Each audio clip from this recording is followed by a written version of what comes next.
Hey everyone! Today I'm breaking down the fast-moving crisis between Israel and Iran as of June 23, 2025, a moment that's reshaping the Middle East and making headlines worldwide. First, let's talk about the US intervention that set off this latest round of chaos. Just days ago, the US carried out precision airstrikes on three of Iran's most sensitive nuclear sites. We're talking major facilities: Fordow, Natanz, and the Esfahan Nuclear Technology Center. The US dropped massive bunker buster bombs and Tomahawk missiles, aiming to cripple Iran's ability to enrich uranium. President Trump called it a spectacularly successful mission, but the real picture is a bit murkier. Satellite images show severe damage at these sites, but not total destruction, and Iran claims it moved key uranium stores before the bombs fell. The International Atomic Energy Agency says there's no sign of radiation leaks, so at least there's no nuclear fallout yet. Now, what did Iran do in response? The answer? Fire back. Over 40 missiles rained down on Tel Aviv and Haifa, leaving 27 Israelis wounded and causing serious infrastructure damage. For the first time, Iran used its Khorramshahr-4 ballistic missiles with cluster munition warheads, a big escalation. Israel didn't sit still. They launched their own strikes deep inside Iran, targeting crucial missile bases and production facilities in Yazd, Kermanshah, and Sharud. These strikes destroyed underground tunnels and killed 9 IRGC personnel, including top commanders linked to groups like Hamas.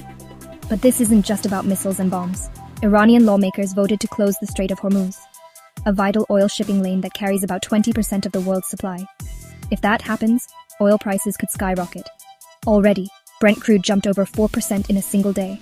Airlines are rerouting, Israel's airspace is closed, and cyber attacks have hit Iranian infrastructure hard. Globally, everyone's nervous. The UN Security Council rushed into an emergency session.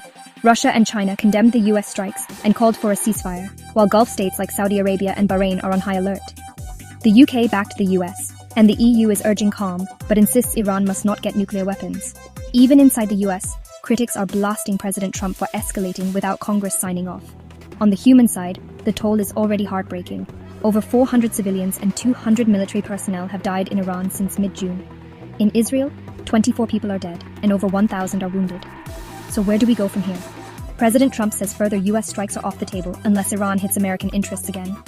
Iran is threatening more regrettable responses, possibly with cyber attacks or proxy forces.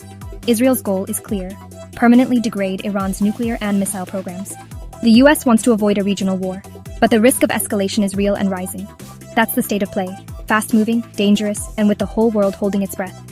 As this conflict escalates by the hour, we're tracking critical developments: Iran's promised retaliation over US strikes, global efforts to prevent Hormuz closure, risk of proxy group activation.